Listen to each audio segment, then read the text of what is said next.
Well, greetings out there in YouTube land and welcome to today's new video.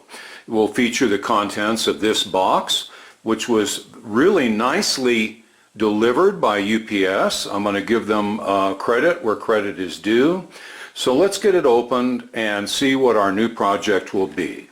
Well, lo and behold, we have an absolute gem on our hands here, it appears. Down here, it's difficult to read, but it says Mirovox, a brand which I'm going to have to scurry into the house and do a little research on because I'm not familiar with it. I've never seen one before. But I can tell you, judging from this example, which has just a gorgeous sort of pebble grain leatherette covering the vertical alignment, which is typical of the really early amps, which are the ones I really like, and the flawless grill cloth. Almost too good to be true. We'll have to see when we get inside if it's a replacement or not. But it looks to me like we have about as nice an amp as we could ask for today's project. Okay, you can see here it was probably in a gold silk screen that was applied that has rubbed off over the years, but the way I read it, it says Mirovox, Mirovox, I believe. The grill cloth reminds me of some early radio style grill cloth, and it is just flawless and beautiful. You can get a close-up look here at the grain. I've got some side light to really help you see closely. We've got some wear and tear on the corners, just like all us old-timers have, but the front is utterly beautiful with those little rosette screws to hold what appears to be a good 12-inch speaker. Okay, let's take a look. The sides are really flawless, and on top we've got a really nice luggage handle, which appears to be original. Nothing's been changed around here. Most uncommon. This is sort of an unusual handle, and also I found with hard handles like this, they can be a vibration problem. We'll have to keep an eye on that when we're doing the audio demonstration. Okay, now let's turn it around and take a look at the rear. And I'm seeing something here that worries me. It looks like it has two chassis, or perhaps just the control panel with the umbilical down here to the amp chassis, but it looks like the chassis come loose. God, let's hope nothing's happened, that the tubes are either safe or have been kind of separately packed. We'll have to get the back off to check on that, but let's move on to more positive things. Matching grill cloth here in the back, and just an absolutely wonderful old-fashioned Art Deco control panel with the on-off switch. Look at that lettering. Looks like mid to late 30s lettering to me. Smooth jewel for the pilot light. We got a microphone input, master gain, and tone. So this is kind of interesting. It would be really unique and way before its time if we've got like a preamp and master volume control here.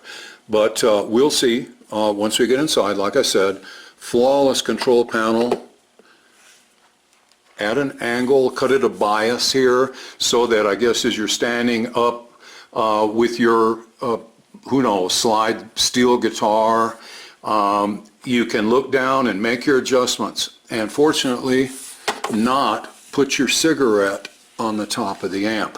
Okay, let's pull the back. I'm really apprehensive about the condition here of the lower chassis. Well, the back door is obviously a piece of solid wood, and it looks like that grill cloth sort of haphazardly glued on here, which I don't think a person would do if they were restoring it. And I don't see any other place where any grill cloth was applied. So who knows? Maybe this is original stuff. We'll have to check the cloth that was applied at the front of the cabinet for maybe a little better idea. Now we're looking inside here, and sure enough, it appears that the chassis has broken loose from its moorings down here on this piece of wood.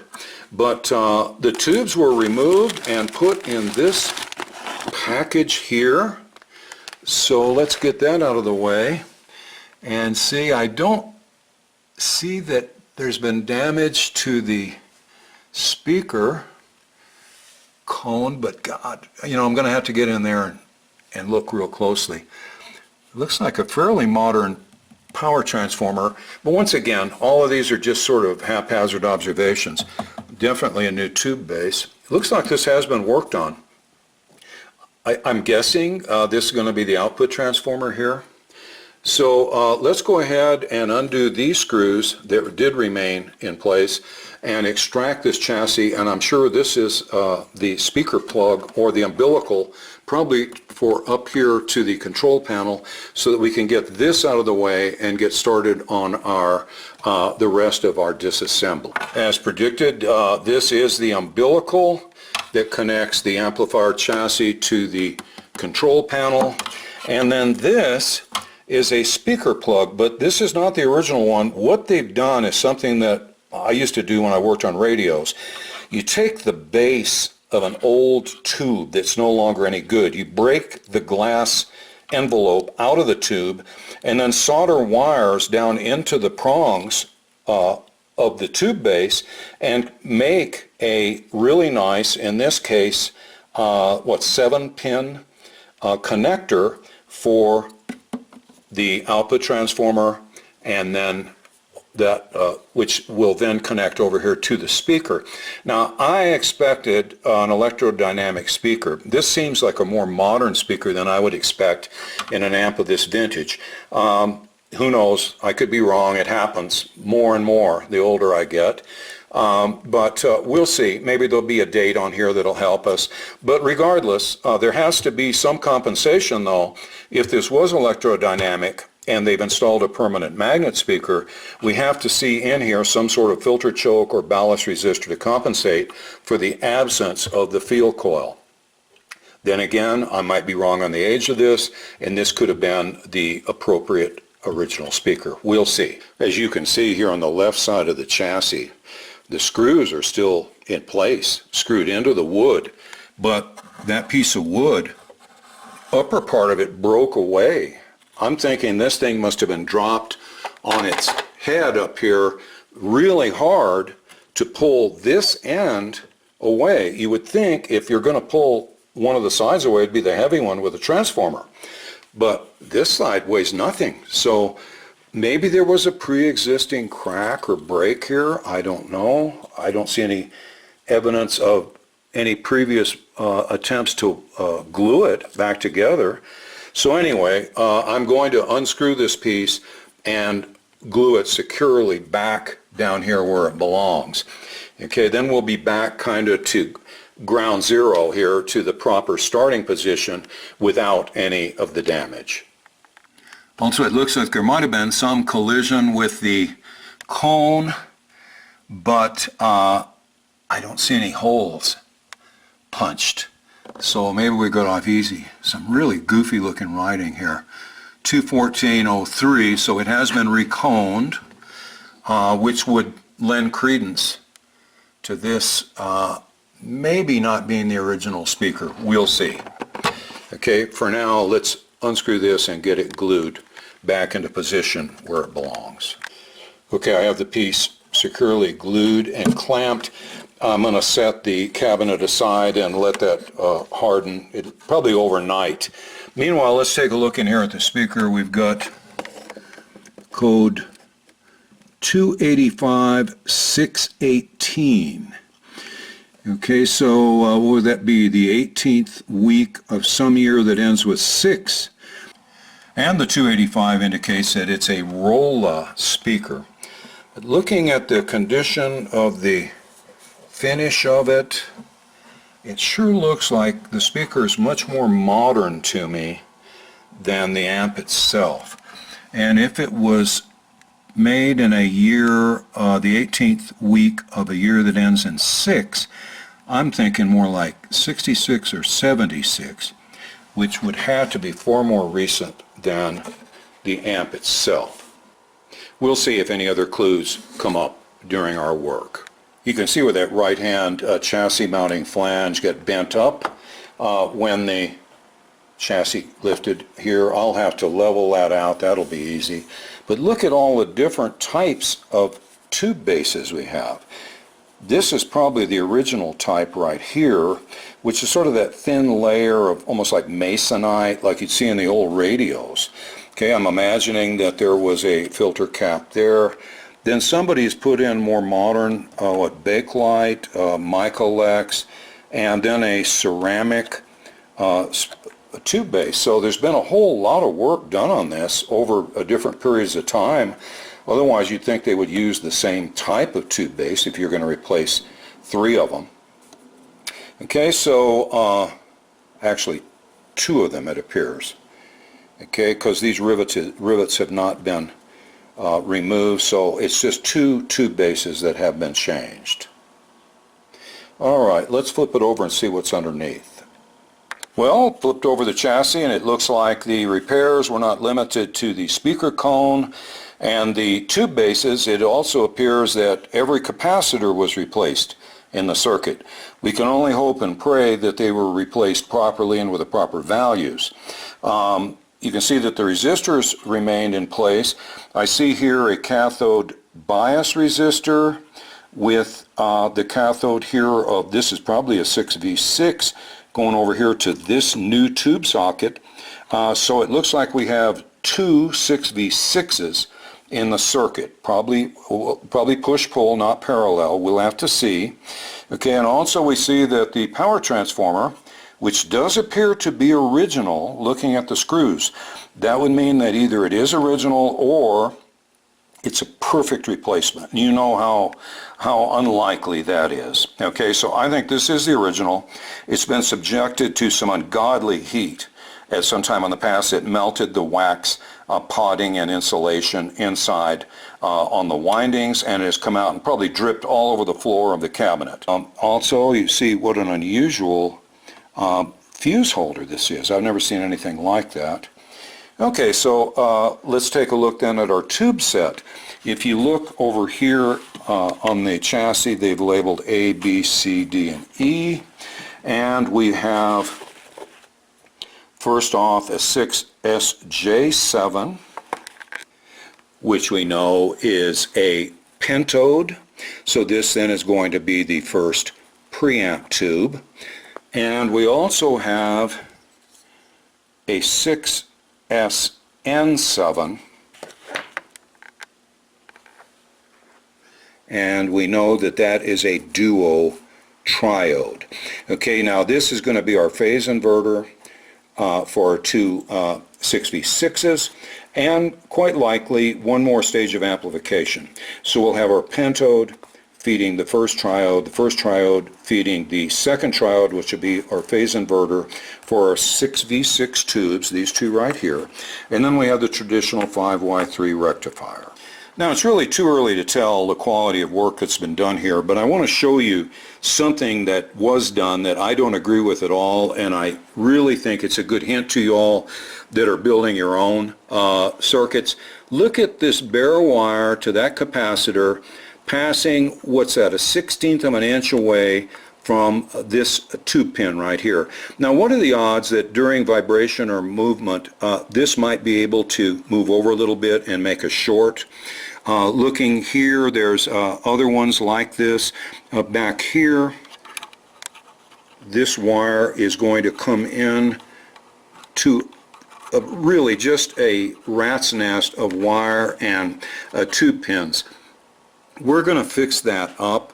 What I'll do is cut off a little insulation from some existing wire, and I'm going to slide it along. I'll have to unsolder one end, slide it along here so that no matter what, these bare wires cannot make contact with pins or other wires and cause utter disaster. Okay, one of the things when you're building or fixing or designing an amplifier is to think about everything that could go wrong. Look and sort of predict problems like that one right there and eliminate it.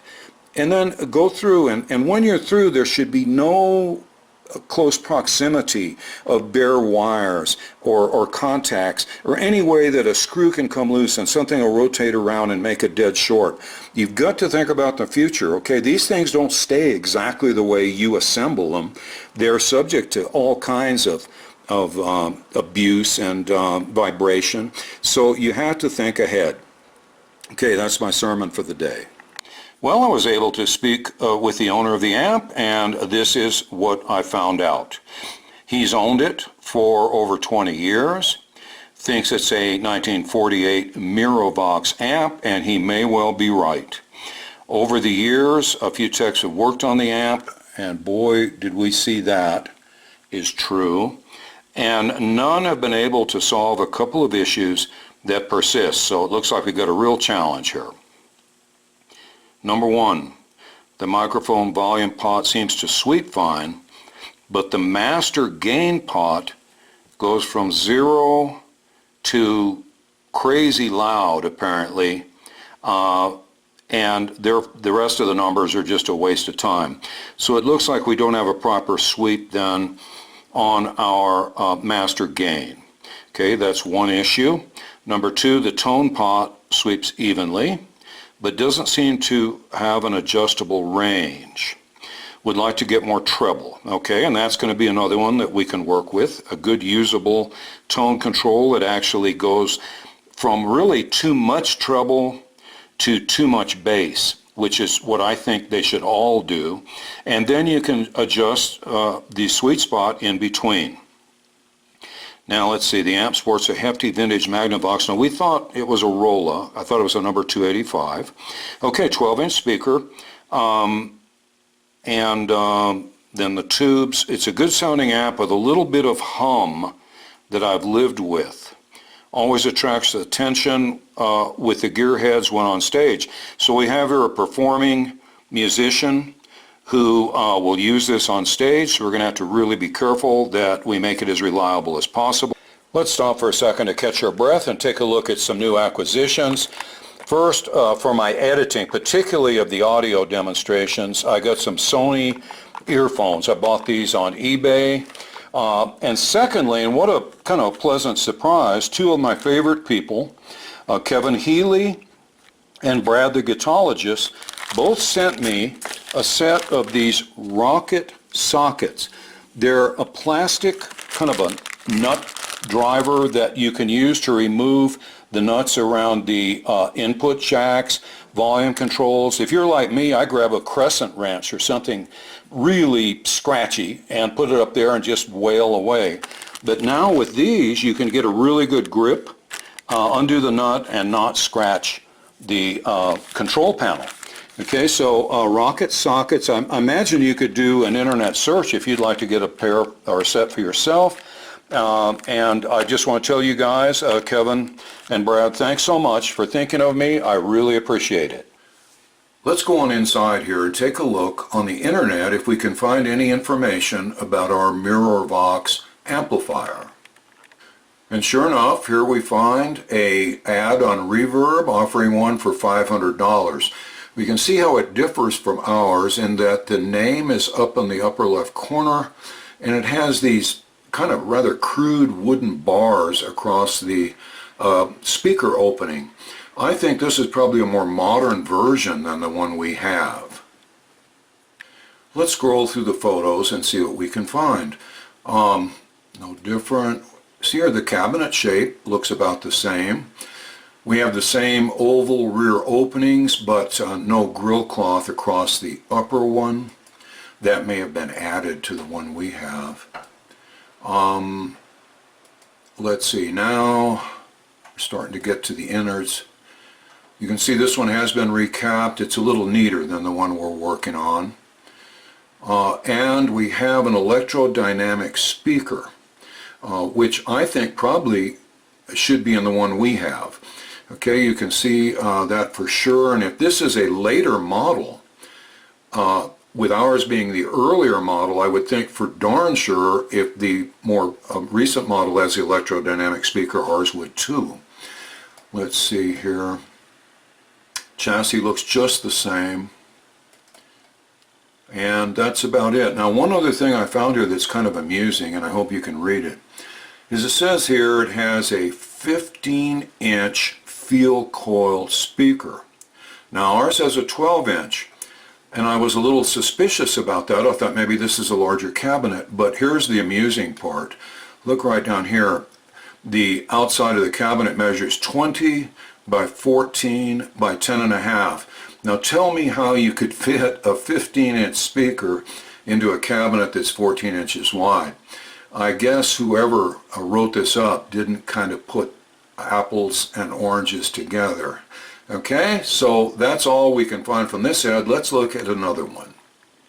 Okay, now this series of photos is actually like from a collector site that shows you what this odd amplifier looks like. And once again, it has that rectangular opening, unlike ours, with those grill bars across. Okay, we see that the control panel is identical. Otherwise, other than that front grill opening, it appears to be just the same. Well, no, wait a minute, the handle's different. This has that leatherette type of handle, and ours has the suitcase type of handle. Open at the back. And this is not a field coil speaker. This is a permanent magnet Utah speaker. You can see here that the connections are only to the voice coil on the speaker from the output transformer, which is piggybacked on the speaker. There is no field coil. So this really is contradictory to what we've been expecting.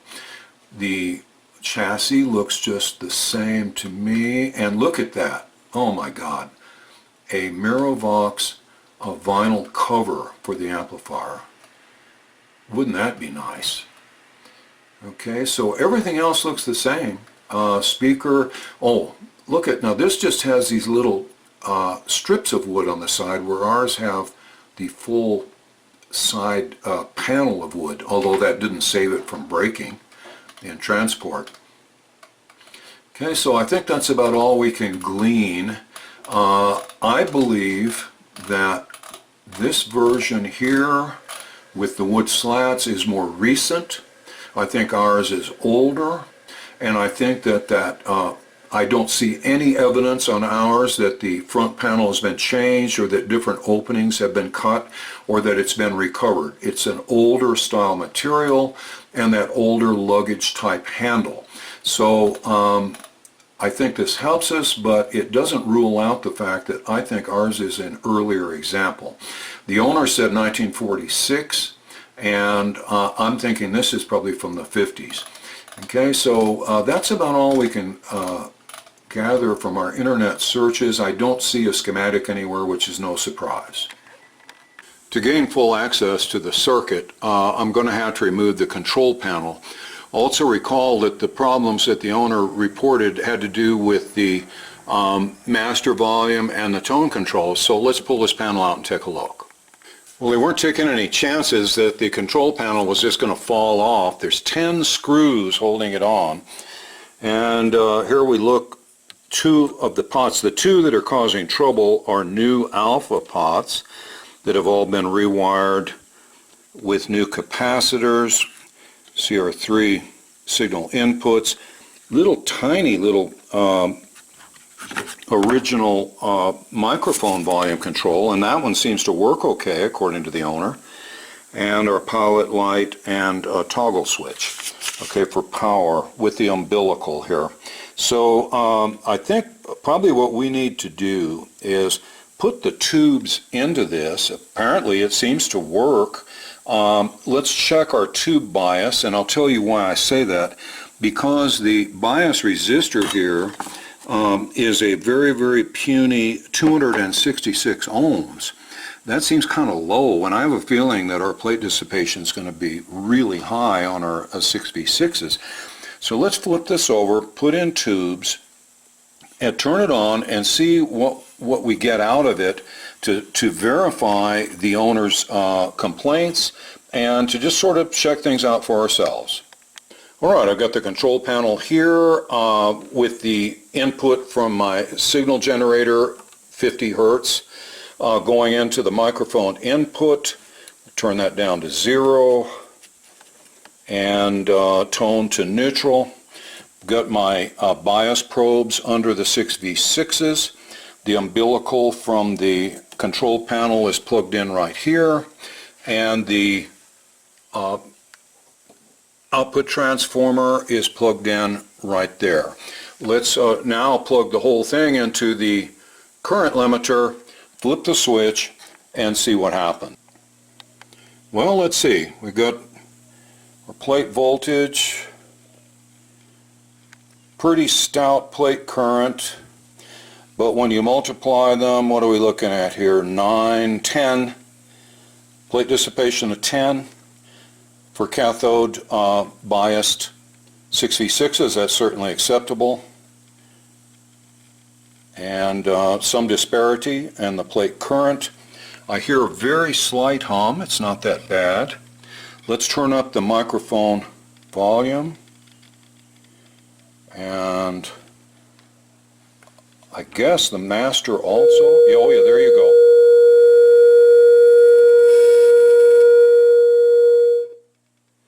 go. Okay, that's interesting. So the microphone volume control, we've got it at 5. The master volume doesn't seem excessive.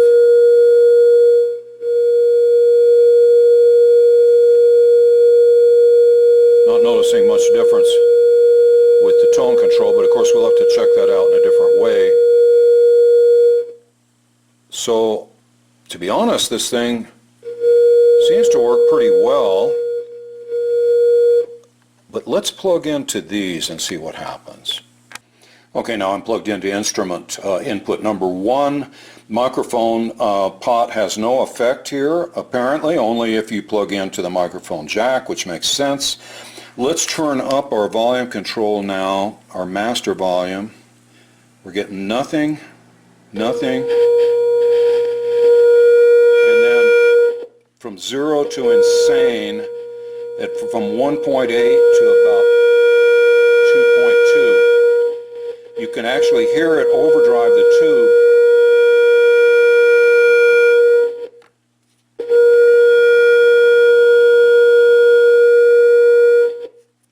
So definitely we see that there is an issue exactly like the owner described. And I think it has to do with this replaced volume control pot. And also when we get into checking the tone, I think we're going to find there's a problem there too.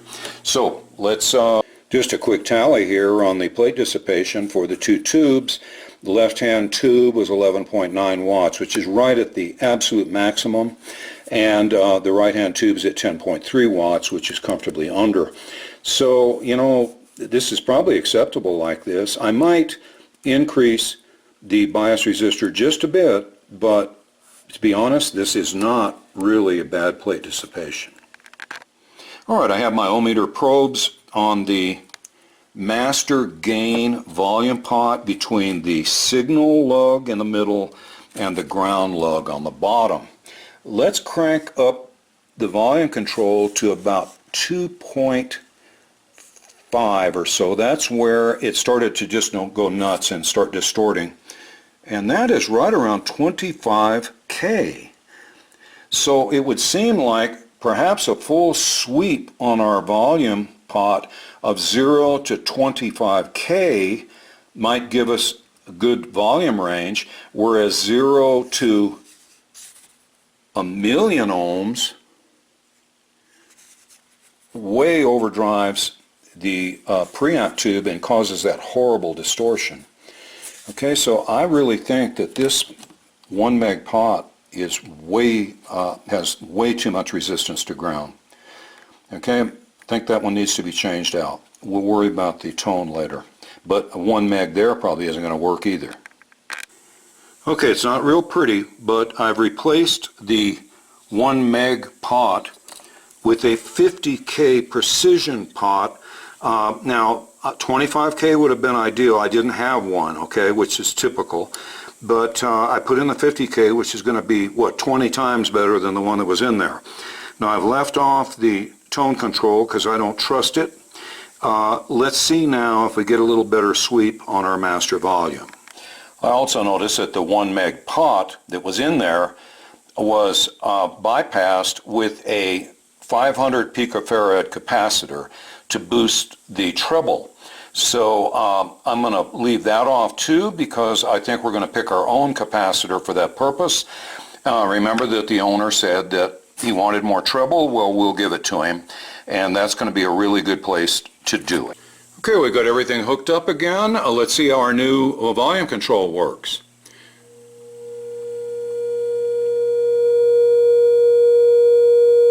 Really nice gradual sweep. I would call that just about perfect.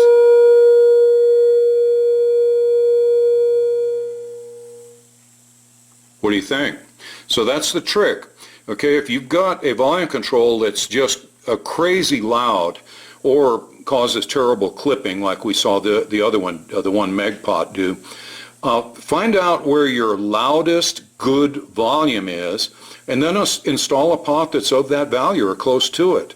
And then you'll get your full sweep before the clipping begins. And just to be sure that we haven't upset the microphone input, I'll leave my master gain at 5, which is a good neutral position, and let's use our microphone volume.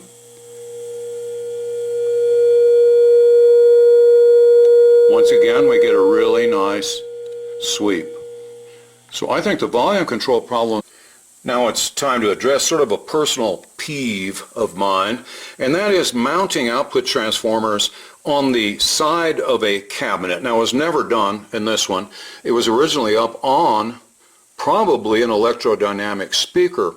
I don't like this. I don't like the fact that the B plus is coming out here to the center tap of the primary, and then coming back down here to the plates of the 6V6s.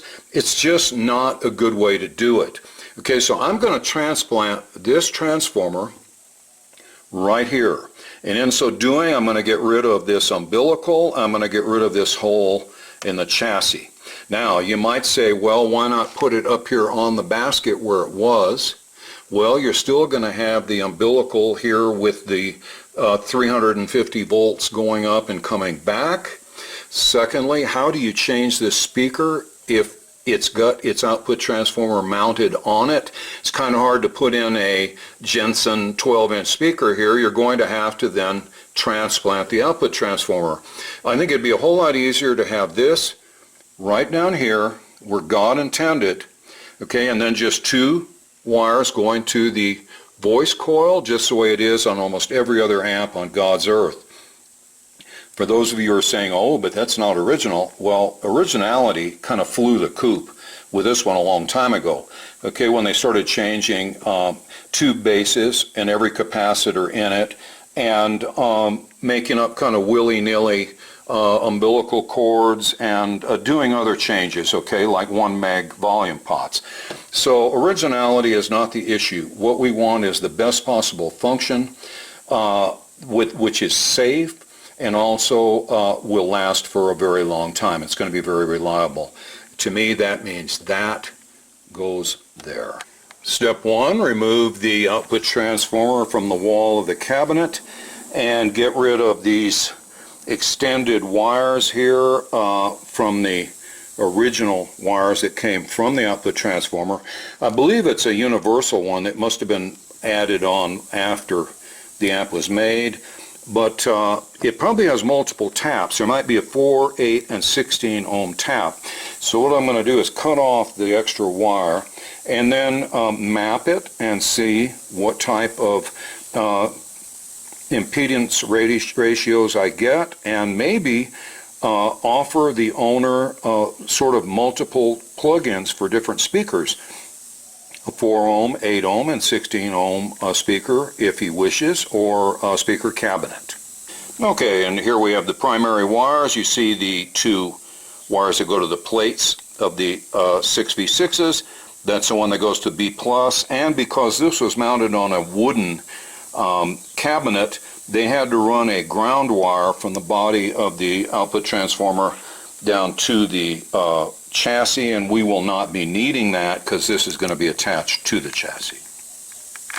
Now, in the absence of any information or markings or anything on this output transformer, I have resorted to taking resistance measurements and winding ratio measurements, and I've come up with this as what I think is the circuit within this output transformer. The primary was pretty well established, but the secondary, I believe, goes from lugs 1 through 6, and I've marked them here, 1, 2, 3, 4, 5, 6, with the greatest secondary winding between 1 and 6, just like this. So when I take my winding ratio measurements from 1 to 6, I get 30.4. I square it to get the impedance ratio and then multiply times the ohms of the speaker, and I see that the 1 to 6 lugs would be good for an 8 ohm speaker. 8K is probably ideal for a pair of 6v6s, but 7.4 is not far off.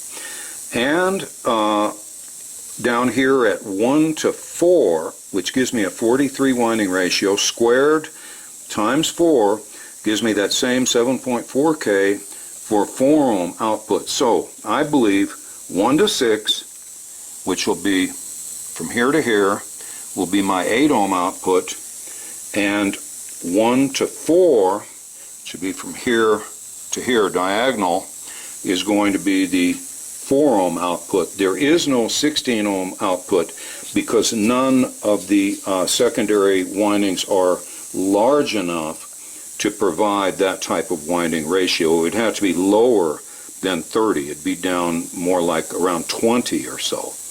And as you can see, that's just not going to happen. Also, it should be noted that they had it wired 2 to 5. Okay, and 2 to 5 will give you a winding ratio of 40.7 to 1. When you square it to get your impedance ratio, it's 1656. And remember, they had an 8 ohm speaker installed, so we multiply the impedance ratio times the speaker impedance. We get a reflected impedance back to the 6v6 tubes of 13,252 ohms, which is almost double the 8,000 ohms that is ideal for a pair of 6v6s in push-pull. So as you can see, they had completely incorrectly wired the replacement output transformer. Now I see this almost all the time, and if you see a replacement output transformer in any amp that you're working on, I strongly suggest that you do a winding ratio analysis, because I'm going to bet you that way over half of the time that transformer has been wired wrong, and you're just getting lousy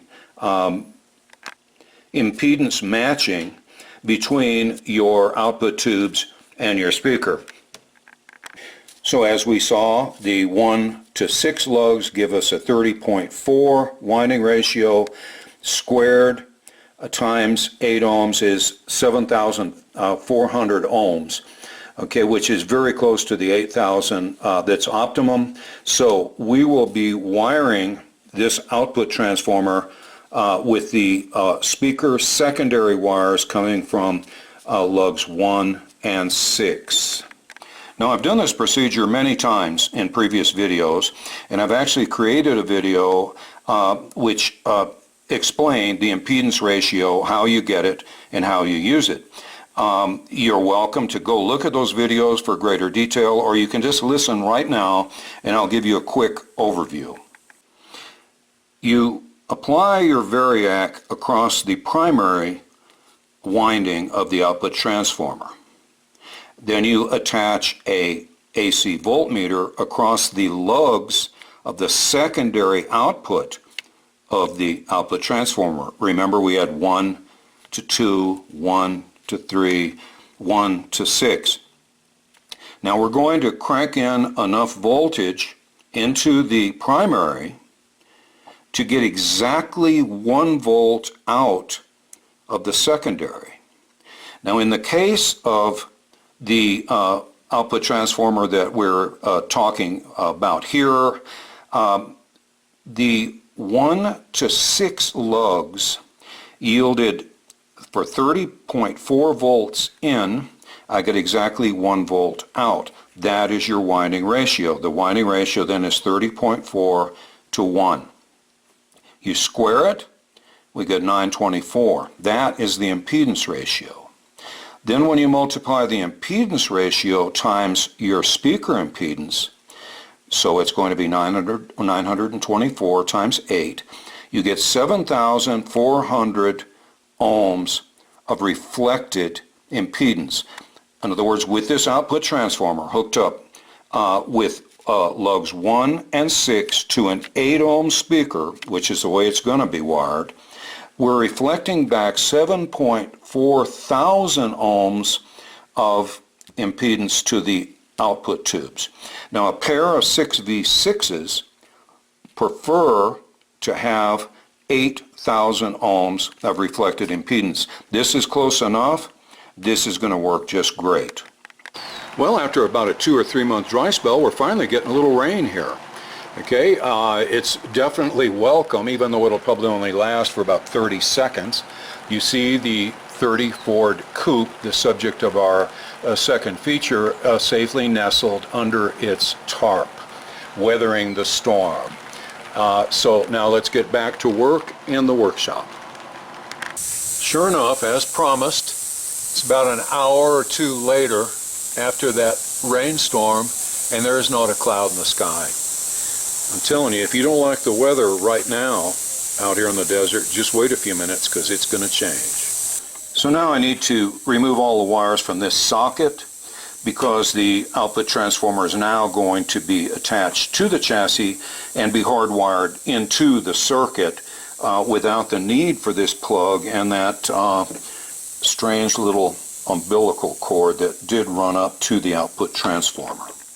Well, here's the end result with the output transformer attached to the chassis. All of the high voltage wires remain in the chassis, and I put a speaker output jack right here for the 8 ohm impedance speaker. I'll put a 1/4 inch jack on that speaker cable so that it can just be plugged in here, or you can disconnect it and plug in speaker cabinets or any other speakers that you choose. Seems a lot more versatile to me. Alright, I've increased the cathode bias resistance from 260 to 300 just to kind of get that plate dissipation down a wee bit so the tubes will last a little longer. Added that insulation to that wire and then separated wires to make sure that there were no potential short circuits. Installed that output transformer right here on the chassis so that all of that high voltage DC stays right in this area and not as draped out all over the inside of the cabinet. Now that we've got the volume control straightened out, I'm looking over here at this 1 meg tone pot, and by piping in some music and listening to it, it seems that we get to the excessive treble point at around 250K, and then the remaining 750K of sweep is just there's no change. Okay, once you get to too much, you can't get any further. So I'm going to replace this pot, the 1 meg pot, with a 250K pot so that we'll have full excursion all the way around with variable bass and treble control. Here is the newly installed 250K tone pot and the 0.01 microfarad tone capacitor. Very simple tone circuit. It allows more or less of the high frequency that's present right here in the music signal to pass through the tone capacitor to ground. Okay, so when we have this at 0 resistance to ground, you're going to get a lot of bass because all of the high frequency is going to come through here to ground. When I have this to 250K resistance, almost none of the high frequency will pass through, so it's going to be full of treble. Okay, so let's see how it sounds. Okay, we have our Al Nicole Rolla speaker plugged in now to the proper secondary outputs from our output transformer mounted on the chassis. I increased the bias resistor from 260 to 300, and as you can see, the plate dissipations come down, say about 4 watts on each side, so I think that's a good move. It'll help the tubes last a little longer. Now let's pipe in a little music and see how our new tone and volume controls work. Okay, let's turn up the volume. We're on full bass right now. Now remember that the owner said there was way too little treble. So now with our new treble control,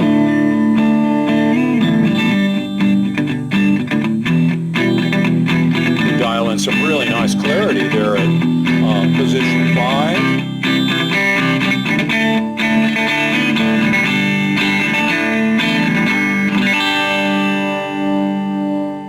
If anything, too much treble at 10, which is exactly what you want. Too much bass here, too much treble there, and the sweet spot right in the middle.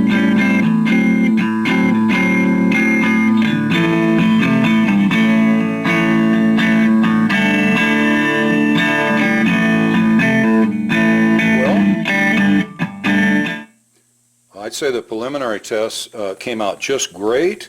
Now let's go ahead and put this all together, and we'll try an audio demo with our SM57 microphone and see what this thing sounds like as a complete unit.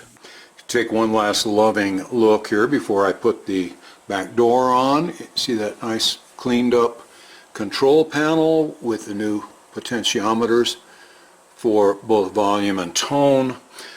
The hideous wall-mounted output transformer is now down where God intended. We've got the versatility of being able to plug in speaker cabinets or other speakers so that we can drive them with this amplifier. Looking really good, I think. And now I guess it's time to put on the back door and see how it sounds. Okay, we're all ready for our audio demo. We've got our SM57 feeding into the Tascam 8-track recorder. We'll play a few tunes for you. Let me show you the settings on the control panel and then we'll get started. All right, we'll be using the master gain. I'm going into jack number 1. Remember, these are the two that we're giving trouble in the beginning. I'm going to be at a little under 3 on volume and a tone right about in the center. I want to demonstrate the fact that the amp now has great clarity and treble, so I hope these settings will do it. All right, so let's turn the amp back around and let's get started.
Well, I guess that about does it on this video on the mighty 1946 Mirovox amp.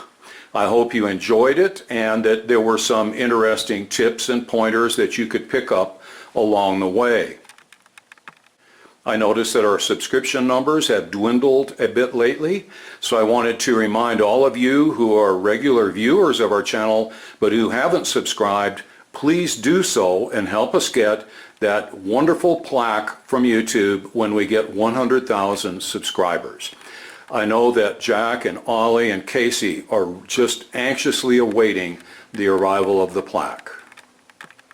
Next, I want to thank all of my Patreon patrons and PayPal contributors for keeping us on the air and advertising free.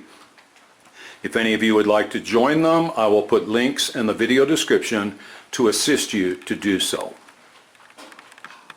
Now it's time for our second feature, which will be the part 2 video of the installation of the all-new front suspension on the 1930 Ford Coupe.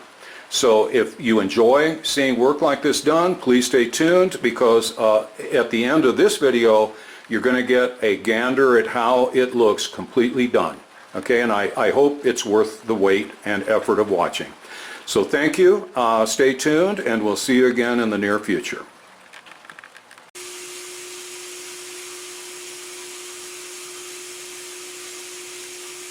When last we met, we were celebrating the installation of these gorgeous chrome steering arms. Unfortunately, as often happens when you're sort of scratch building a car, they put the tie rod way too far forward, and underneath here we've got spring shackles and all sorts of stuff that would interfere with it. So I had to fabricate a custom pair of steering arms out of very heavy gauge stainless steel tubing and 1/2-inch steel plate. Here you can see them side by side, and you see this is where the tie rod would go, and I've got an extra maybe 3 inches here in length on the steering arm. So this one is going to position the tie rod back here where it has free travel. Alright, so you can see here that I have it installed on the back of the spindle with grade 8 button head Allen bolts and lock nuts, and it comes down to exactly the right position to connect to the tie rod, where the tie rod has clearance from the radius rod, and no matter what position of the spindle, this rises and falls during rotation because of the caster of the front end. So it is very tricky. It took me a good 2 days to come up with this design. I know it looks simple, but it had to be absolutely perfect and really, really strong. So I'm really pleased with it, and now I can continue. I've got to go to the bolt store and get some more appropriate bolts to connect these joints together, and then I'll be right back. Steering arm's been installed. I have a new grade 8 bolt with a lock nut connecting it to the tie rod. The tie rod has not been detailed or painted yet. Okay, now I'm going to turn the wheel to the opposite or right hand lock, and you get to watch it work.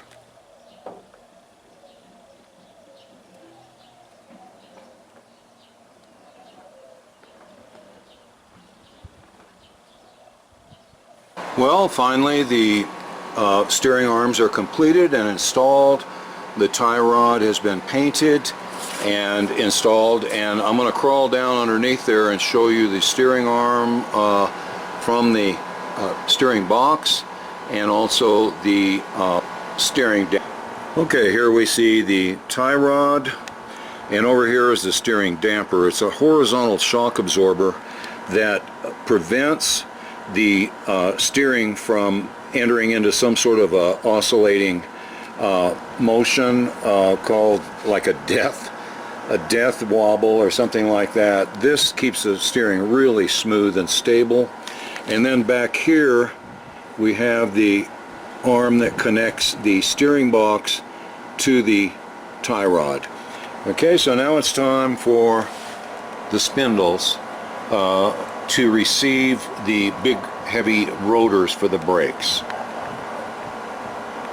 Here's another view of that steering damper. As you can see, it's simply, like I said, a horizontal shock absorber that keeps that tie rod from being able to move back and forth quickly. It really does smooth out the steering. It's real nice. It can't kick back on you. Okay, the rotors are all painted and looking nice with their chrome lug nuts. I want to make sure that the thread of the lug nut was correct for the studs. Now it's time to flip these jewels over. I've got to pack the wheel bearings and put them into the rear of the bearing area inside the hub, and then I've got to press in these grease seals that keep that packed grease from getting all over our disc brakes. Here's that big inner tapered roller bearing that's going to fit inside this race. I'm going to have to pack it, and then the grease seal will fit in right here. The bearing has been thoroughly packed with high temperature bearing grease, and now it's time to tap in the grease seal. Using a giant socket that's the right diameter, I have tapped the seal in place with a hammer, going in circular fashion with the hammer until the seal is completely seated. And now we're ready to install this rotor on the spindle. I'll show you how that inner bearing fits. Remember, this is that adapter piece that I heated up to 400 degrees and slipped onto the spindle. Then this is the bearing that I packed, the inner bearing. This is the way it's going to fit up on the adapter sleeve right here. There's also a smaller diameter outer bearing in the nose of the rotor right there, and it's going already been completely packed, and it's going in within these parts in succession. And finally a cotter pin to keep this nut from coming loose and having the wheel depart from the vehicle. Brake rotor now is installed on the spindle, and I pushed in that small outer wheel bearing.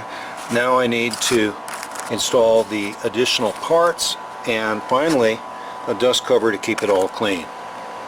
The nut has been adjusted. I tightened it down to where it kind of restricted the rotation of the rotor, and then backed it off one flat so that now it spins freely. Time now to install the cotter pin. And there's the finished product with the dust cover installed, and now it's time to do the other side. Well, it looks like we're finished with the rotors and bearings and grease seals. They're installed, and now tomorrow we will worry about painting the brake calipers, then installing them here on these arms with the pads, and then we'll be done. We can put the tires and wheels back on this and get it back on the ground. Well, we're definitely making some progress here, and we're in the home stretch. If you remember in the beginning, we had boxes piled all over the workbench here, straight axles, springs, stuff strewn about.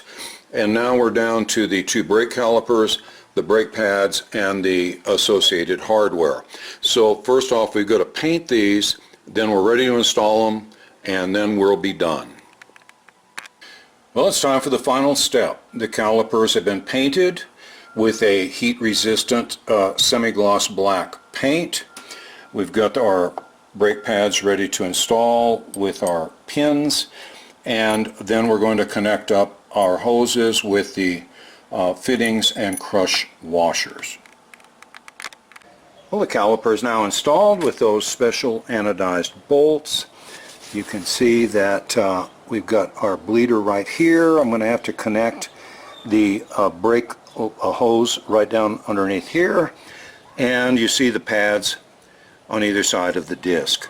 So the driver's side is finished and ready to go. Now finally, we've connected the brake hose in a nice stylish S curve here, and made sure that at no time during the steering process that the hose binds in any way. Now it's time to do the passenger side. Well, everything's assembled. We got the tires and wheels on it. I took a short drive to be sure nothing god-awful happened, and it didn't, thank heavens.